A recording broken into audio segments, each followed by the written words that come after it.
Hey, and welcome to futurethinkers.org, a podcast about the evolution of technology, society, and consciousness. I'm Mike Gilliland. And I'm Yuvia Ivanova. If you're new to the show and you want to get a list of our favorite books, popular episodes, and to join our community, go to futurethinkers.org/start. Welcome back to the show.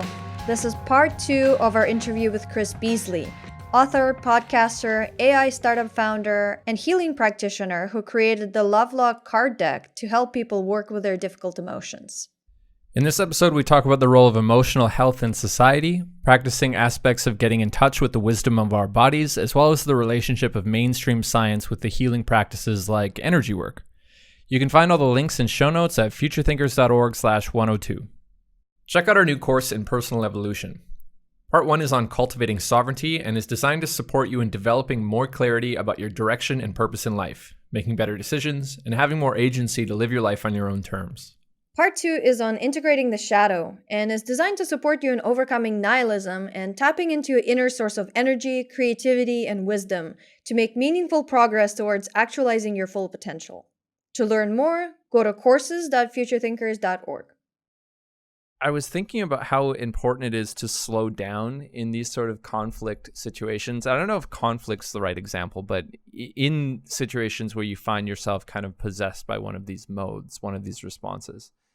And it's interesting to me how little we let ourselves slow down. But maybe it's kind of an aspect of the conflict, like you need to be fast in order to appear smart, in order to, win or dominate or whatever, or respond or fix the situation. But I've seen a lot in the conversations that we've been having in our group calls from the course, where people are so willing to just sit in silence and think about their answers more, because we've already kind of established this, like, don't try and be smart rule. So I think that's kind of ringing in people's heads a little bit, like, don't try and prove how smart you are. So everyone's willing to sit there and think. And I can see the use of that in so many of the situations that we've talked about already. It's like grandma's old wisdom. If you find yourself frustrated, count to 10. It's funny how simple advice like that tends to be. We roll our eyes because it's like everyone's heard that since they were little, but it tends to be the best. Yeah, absolutely. And it's also making time to feel into it as well. Like, it's not just taking time to think, but it's taking time to feel into what's actually going in my body. Because if you're in that, oh, I want to say something, oh, it's time to look smart, oh, my ego needs to come in and present my avatar in a way that satisfies that ego presentation. Yeah, you said that really well. There's no space to feel into what's actually going in my body. You're numb to it, especially if you're habitually numb to it. But even as you start to wake up your emotions, it still takes me sort of, okay, I have to pull that verbal part of myself online to most deeply connect with myself. And it does take time. And I think if we look back at the Quaker religious tradition, they were famous for waiting until they felt like there was a thing that needed to be said and it was inspired. I just have to take a minute to talk about the word inspired. Inspiration and respiration have the same root, and it is about drawing breath. It is about like connecting to that source of life. So anyway, just a little throwback to the importance of breath. And feeling yourself breathe. Wasn't it about like breathing in the spirit? I'm not sure, but that sounds... I thought that was the root of the actual old meaning of inspire and respiration. It's like breathe, bringing in the spirit. Yeah, and we were talking about this before we started recording, which is sort of the aspect of the foundations of science as we know it, both of Newtonian physics and quantum physics, which are, if anything, seem like the most concrete pieces of our materialist worldview. Those scientists were deeply esoteric, spiritual people. I mean, God, like Albert Einstein discovered the laws of relativity because he had a vision quest of himself running alongside a beam of light. It was a completely non-rational Yeah. discovery inspiration process, as well as Isaac Newton, and everything that we know about gravity, and the foundation of it just feels like the most concrete science ever. And he was an alchemist, and that just gets conveniently erased from our textbooks because he wasted all of his time. Neil deGrasse Tyson's like, it's a disgrace, he wasted his time. Yeah, or Niels Bohr. He was, one of the physicists who built the foundation of quantum theory, and he was super spiritual and doing a lot of his work, or coming up with a lot of his insights in altered states. Mm-hmm. Carl Jung. Yeah, of course, Carl Jung. That's obvious, though. But, yeah. And more psychology related, but still, so much of what he discovered was going through that explorative kind of spirit journey. Mm-hmm. There's another one. I think it was. I'm trying to recall the theory that this guy invented. It was either E8 or it might be something else.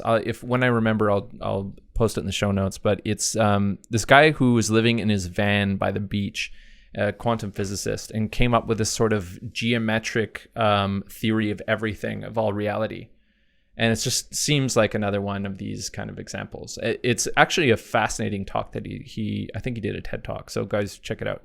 I think it was the E8 lattice. Yeah, E8 lattice. That sounds right. Yeah, fascinating theory. I can't explain it, so I won't. And I think there's a lot of problems with sort of the gold standards of evidence that we have, that we've used in terms of, we have to have a randomized controlled trial to prove that a methodology works, but it's incredibly political to get a study funded, right? So if you type in Prozac, you can find 15,000 studies on Prozac, but if you try to get a study on neurofeedback funded, it's incredibly difficult, even a single study. So Bessel van der Kolk, who wrote the #1 selling book in psychiatry and has done multiple National Institutes of Mental Health studies. He did the very first study on Prozac, actually. I was at his workshop a few months ago, and he just went on a tirade about how political science is. And I can't imagine a better set of credentials than Dr. Bessel van der Kolk has. His book outsells the DSM-5. Wow. And he's as distinguished of a researcher as you can possibly get. And he's had studies that got 5-star evidentiary findings from the committees, but were still rejected because these journals are funded by the drug industry. And if you show that you can teach somebody how to tap their acupressure meridians and regulate themselves, and they don't need a pill to do that, then they literally get these studies kicked out of the journal. So there's so many gates at which money and power and influence are massively skewing what we even can discuss as truth, because we have this standard that it has to be shown in multiple randomly controlled trials that something is beneficial. We have a real circularity of truth problem here. And, it really gets at people's core beliefs, and people get real upset even talking about this. But I don't know how you can not acknowledge that science is political, and what the front lines of truth are even about is something that's not level. This is not a level playing field. And the people who write the checks for these studies and the people who decide what gets published in what journal have very strong biases. And I think that's part of the reason why it's so important for us to actually go and experiment ourselves to see what works with these different kinds of techniques. Because, if we're just trusting traditional doctors or traditional medical journals, we're not going to get all the information. That's right. I wonder if there's an opportunity for crowd-funded scientific study. Some of them cost so much that it's quite difficult. Yeah. Yeah. There is a platform that is attempting to do that, and I evaluated that at one point as a potential funding source because I was looking at pulling together a lab that was bringing together really an integrative place for psychologists and all energy medicine and technologists to all come together to build technology with the purpose of creating greater well-being.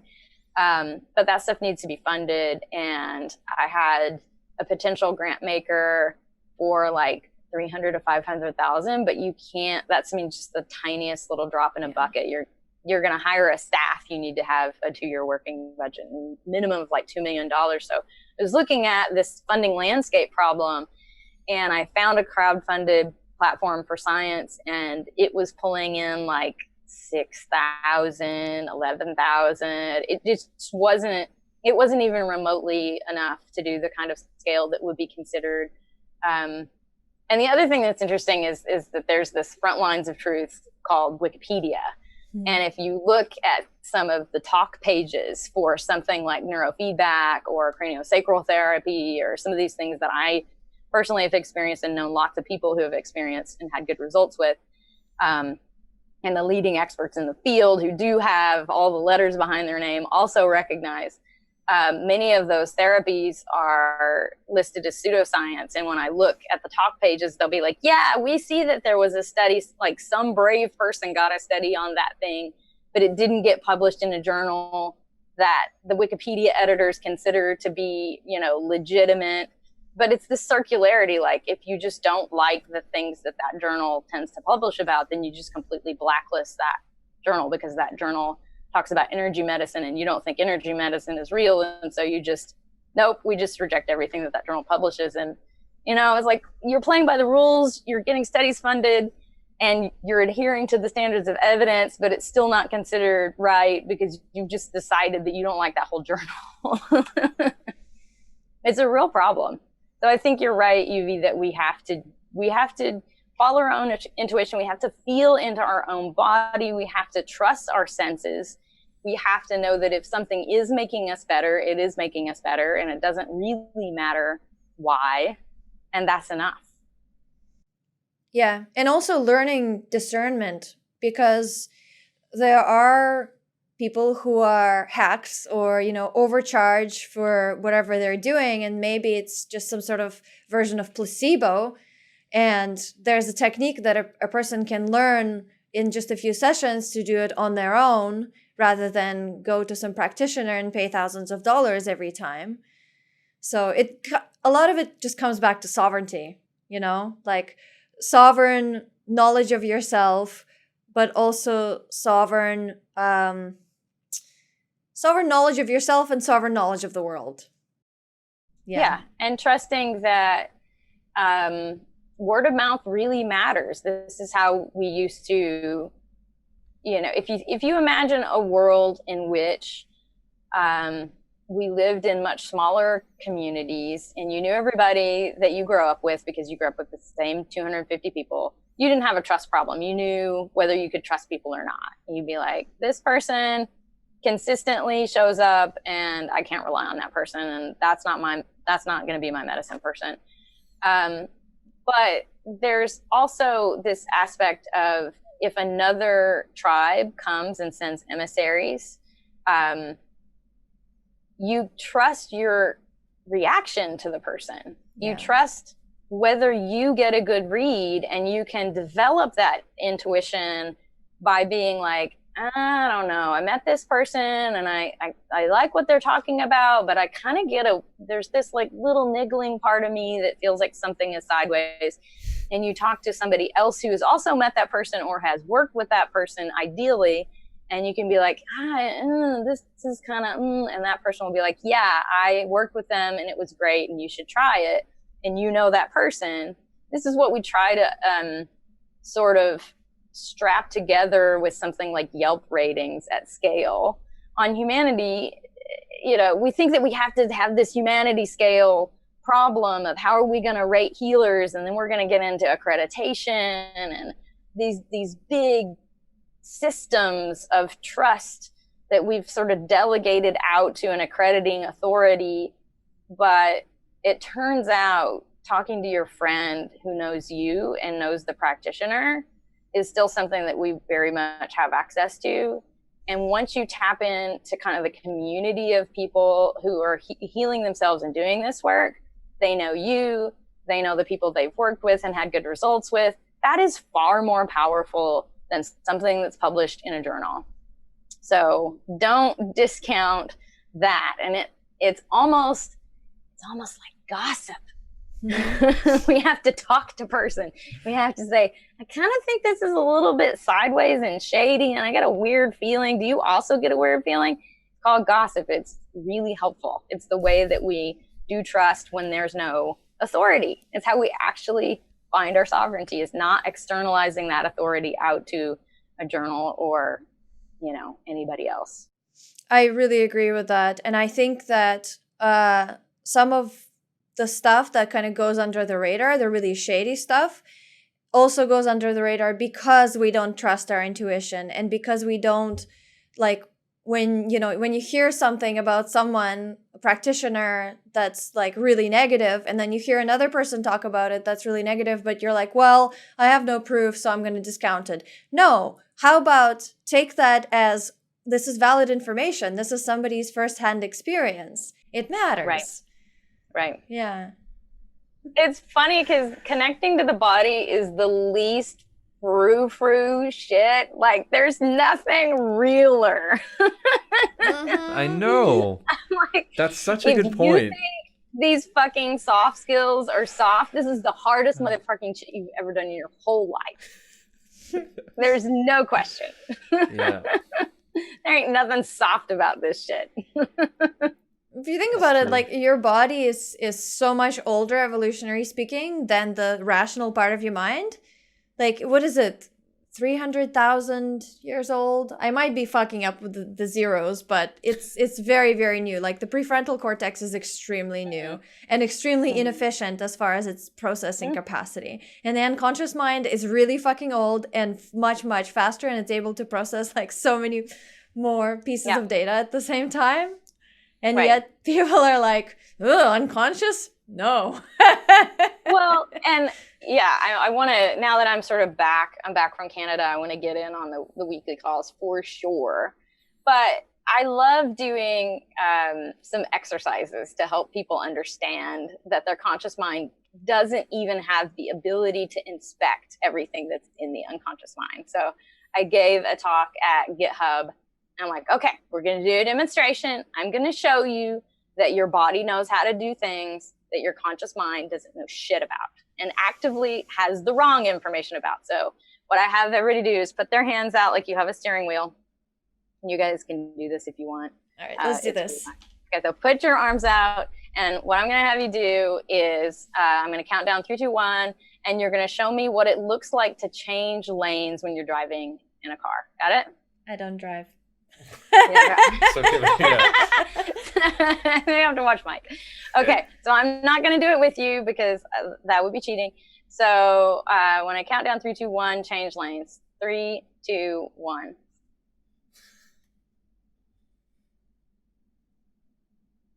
Okay, you did what literally everybody does, except you use your blinker, which is great.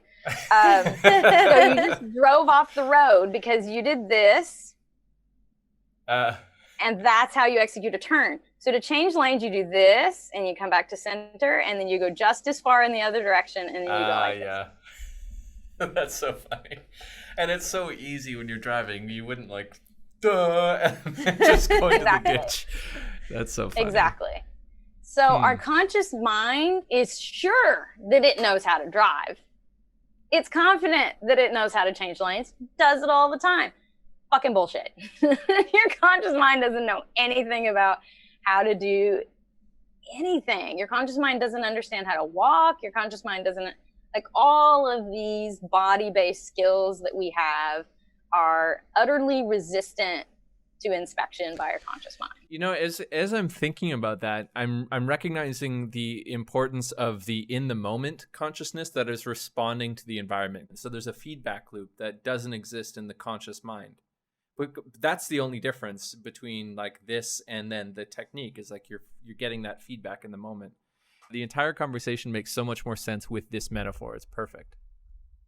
I just want to make sure that I am coming to the core of what I have to offer, which is about this somatic. I mean, really, my whole thing is bridging between the intellectual mind and helping people to understand that their body is a safe place to be in, and that they're home and they belong to themselves.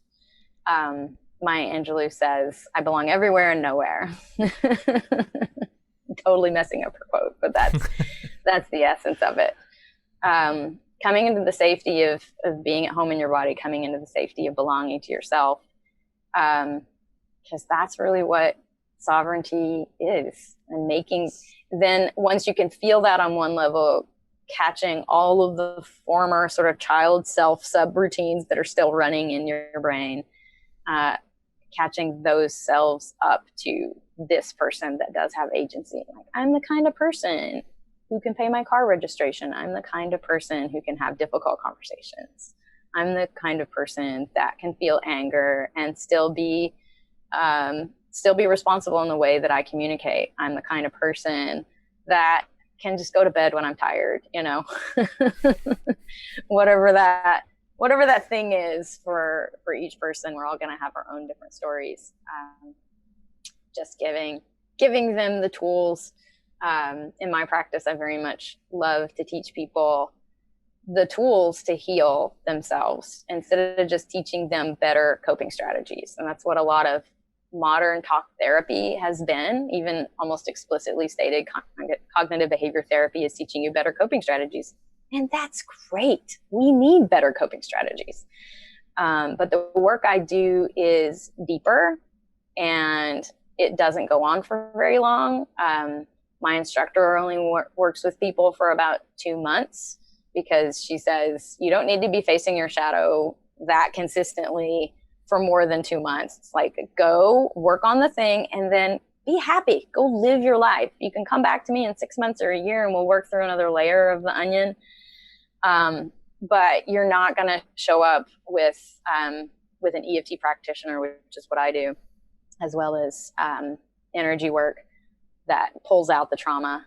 And we're not going to show up and do that every week. It doesn't make any sense. I'd much rather have super deep sessions, and I'm doing those. Some of those assisted by plant medicines. Now that ketamine inhalers for depression are legal, some of my clients have some of those, and using that stuff and having me to guide those journeys and go really deep.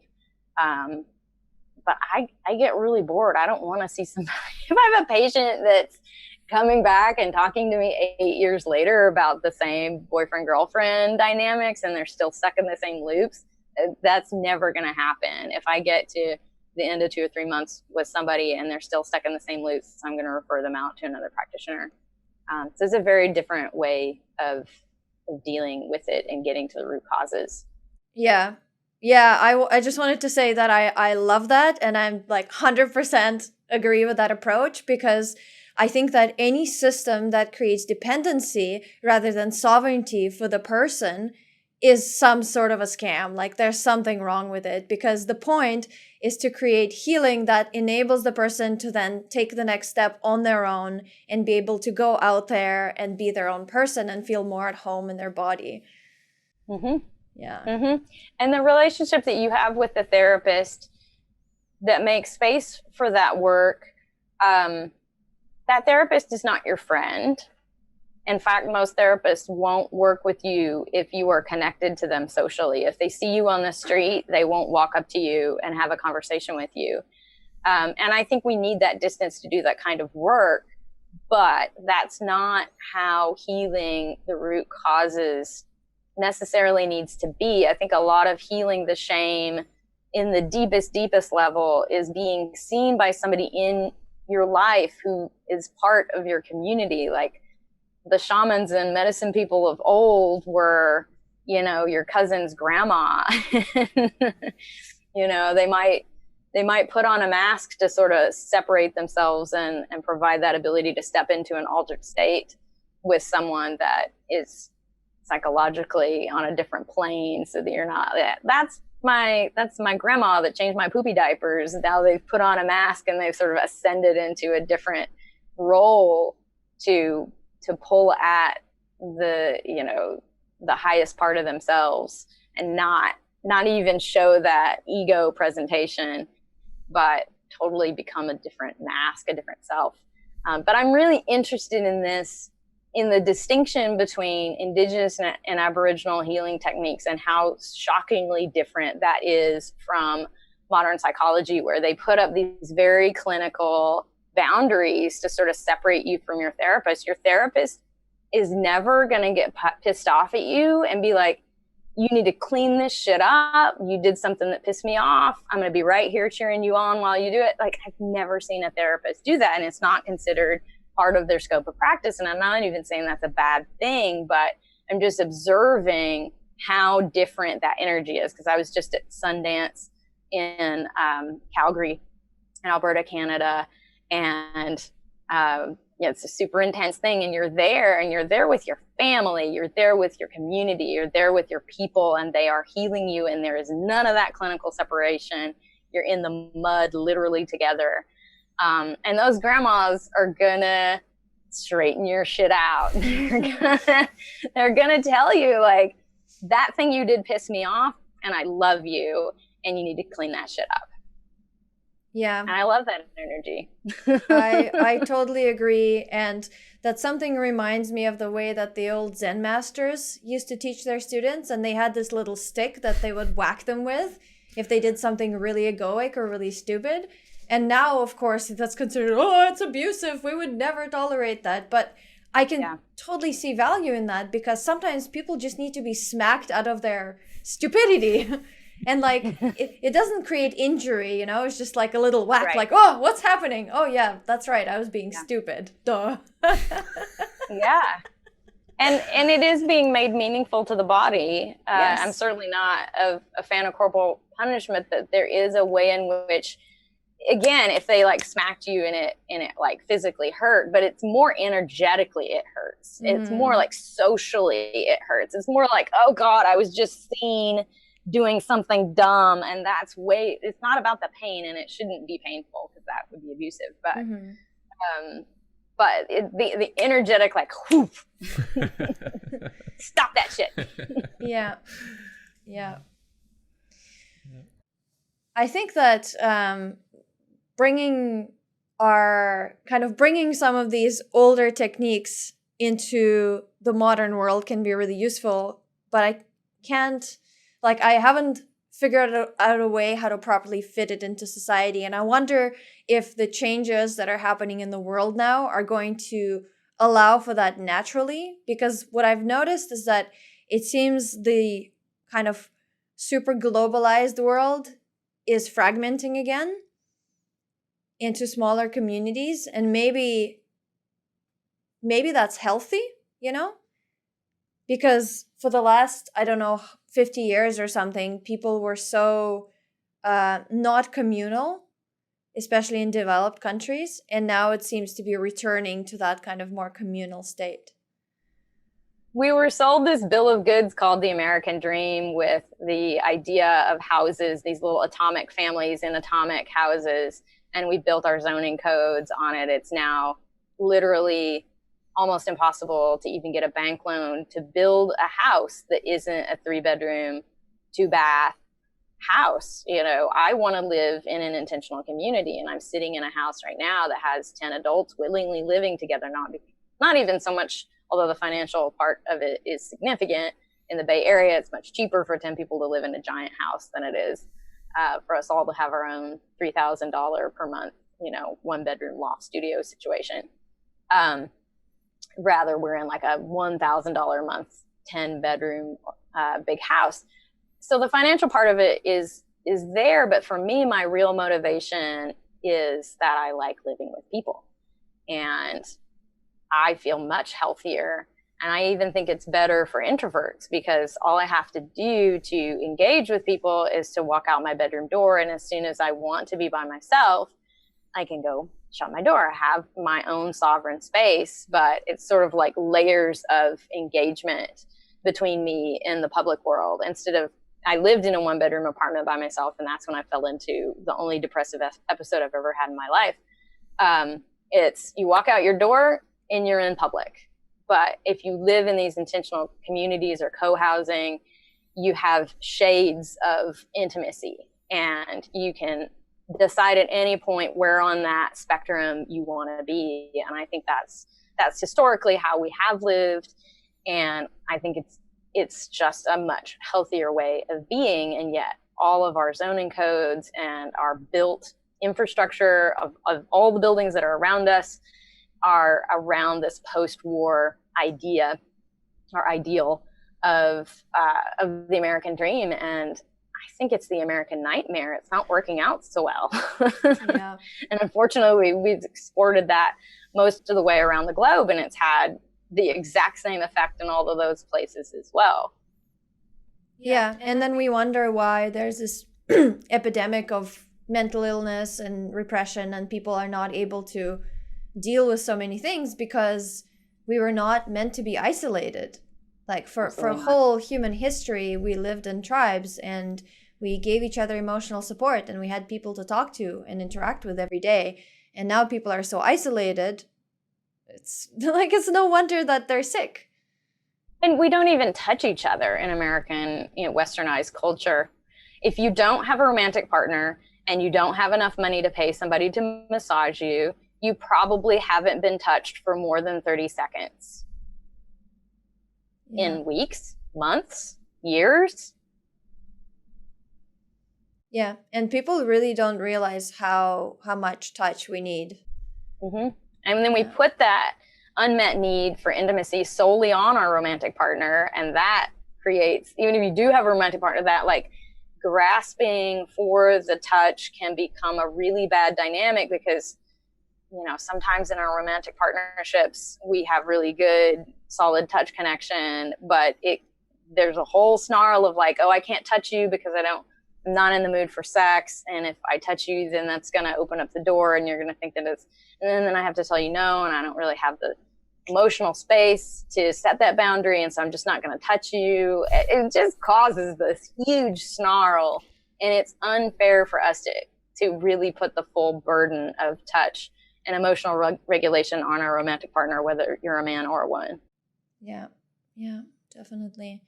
It's all of these different cascading problems in our society that have landed us in the state that we are. If we look at how individuals are and the average emotional health of a modern individual, how poor it is.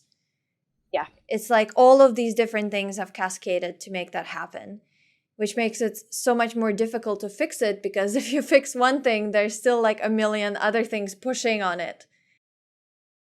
But I really want to call back to my favorite of your episodes, Daniel Schmachtenberger's Generators of Existential Risk, where he talks about this phase in which, the caterpillar has eaten so much and eaten so much and eaten so much in its growth curve.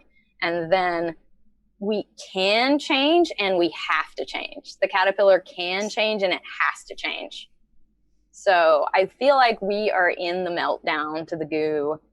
And I feel like the listeners to this podcast are part of the imaginal cells, which are that contain the pattern for what we are transforming into. That's what gives me hope. Yeah, definitely. I fully agree with you. And I think that's a beautiful place to wrap this up. That as difficult as all of this seems, there's always a light at the end of the tunnel.